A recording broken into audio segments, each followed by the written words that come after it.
Nah sekarang ini ada sesuatu yang viral baru, Ustaz. Ya. Tentang teman-teman kita yang mudah-mudahan Allah berikan kemudahan mereka untuk tercerahkan. Karena ada hidayah datang yang ditolak juga ada. Betul. Ada pengajian-pengajian baik yang mereka mau dengarkan seharusnya, tapi mereka bilang, udah nggak mungkin ada manfaatnya. Akhirnya hidayah yang menyapa itu tertolak. Nah ini ada bahasa baru.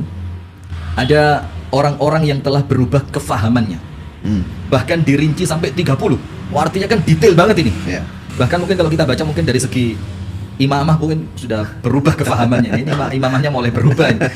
Nah yang dengan 30 poin yang tertulis tadi, ciri-ciri orang yang telah berubah kefahamannya itu pada hakikatnya menjelaskan kepada sebagian jamaah, kalau ada salah satu ciri ini melekat pada orang yang masih mengaku jamaah, tapi ciri-cirinya ada, udah tolak saja. Karena mereka sudah bukan lagi DNA, boleh jadi dalam tanda kutip murtad. Nah ini boleh tahu Ustaz, dari mana mungkin awal keluarnya 30 ciri orang yang telah berubah kefahamannya ini? Apa latar belakang sampai keluar, kok nampaknya mereka takut banget sampai membentengi umatnya dengan 30 ciri ini? Ya.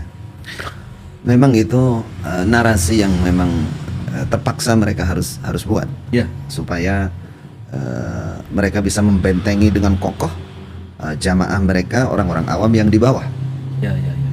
Jadi di sana ada istilah paham jamaah, tidak paham jamaah. Ini. Paham jamaah, tidak paham jamaah. Paham jamaah surga, tidak paham jamaah neraka. Nah, bahasa ini yang mereka tanamkan. Makanya mereka punya begini. Kalau dilihat ada jamaahnya mereka yang manut, ya seperti tadi yang diungkap Ustaz Rifki, pokoknya manut swargo. Nah, itu namanya jamaah yang paham. Oh, malah kalau nunduk terus, tidak banyak tanya, tidak banyak protes, malah paham. Paham. Itu namanya mereka pakai dalil faqihun wahidun asyaddu ala syaitan min alfi abidin. Masya Allah ya. Padahal ini belum tentu paham, karena belum tentu paham. Modal diem aja udah, wes yang penting manut. Ya, pokoknya manut, nut itu berarti itu standarisasi. Paham. Jadi bahasa paham tidak paham itu melekat sekali di ini baru-baru mereka, ini Ustaz, atau udah lama?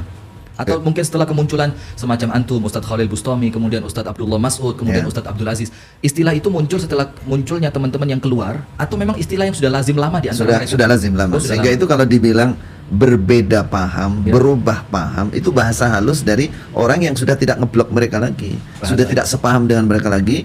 Bahkan itu untuk belakangan ini itu bahasa halus dari murtad. Kalau awal mereka murtad. Tapi kan ada paradigma baru ya. Betul. Jadi tidak berani ngomong murtad sekarang. Berpemahaman yang berbeda atau menyimpang atau pahaman yang tidak sama dengan. Sudah lama berarti ya, sudah lama. Cuma mungkin setelah kemunculan beberapa tokoh-tokoh yang mulai keluar, ini mungkin kembali diperketat, bahkan saya sempat ngikutin Ustadz di Facebook ya. Berteman di Facebook ada, mungkin saya sebut aja namanya, insya Allah tidak masalah karena beliau di Facebook juga vokal banget sih. Itu kalau saya tidak salah sebut Ustadz, Ibnu Abdillah Nasai. Mungkin antum ngikutin juga. Saya kebetulan untuk Facebook enggak aktif di sana. Itu kenceng banget dia nyerang teman-teman Islam jamaah, dalam tanda kutip bahasanya nyerang gitu ya. Bahkan sampai ketika beliau datang ke Kediri kira-kira 2 pekan yang lalu atau mungkin pekan yang lalu, itu beliau pakai mobil Alphard. Terus beliau tulis gini di Facebooknya, ini bukan untuk pamer, tapi hanya untuk menunjukkan karena ketika saya keluar dibilang pasti miskin. Ternyata saya bisa beli Alphard gitu. Nah, seperti antum bilang tadi kan, wes pokok Khalil gak payu. Ternyata ya Masya Allah kan.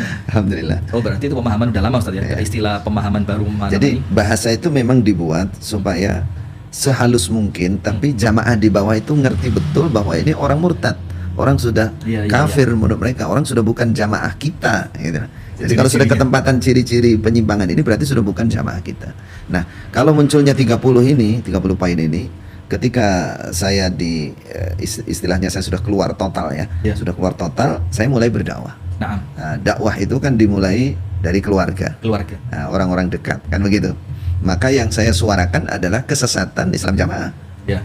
Karena keluarga antum di situ. Betul. Wa anzir ashiratakal aqrabin. Kenapa saya seperti itu? Karena memang dulu di dalam saya belum bisa terang-terangan. Yang paham dengan dakwah perubahan dari saya walaupun sedikit-sedikit ya banyak, tapi yang tidak paham lebih banyak. Nah, saya merasa bersalah bahwa dakwah ini harus sharihah, harus jelas. Sehingga pertama kali saya keluar, apa yang saya buat? Saya membuat 25 poin kesesatan Islam jamaah. Itu semenjak antum keluar? Ya mulai pertama saya keluar, saya langsung buat poin-poin ini 25. Dan mereka nggak mau kalah dong, 30. Nah, setelah mereka mendengar dan itu menyebar, mereka ngambil jalan, wah ini kita harus bikin juga, mungkin begitu. Bikin 30 mereka. Bikin 30. 30 ini baru saya keluarkan lagi pelurusannya atau takjilnya lah. Ya, nah, dapat cuma belum sempat baca Ya. karena cukup panjang, Panjang sekali, 180 halaman, Masya Allah.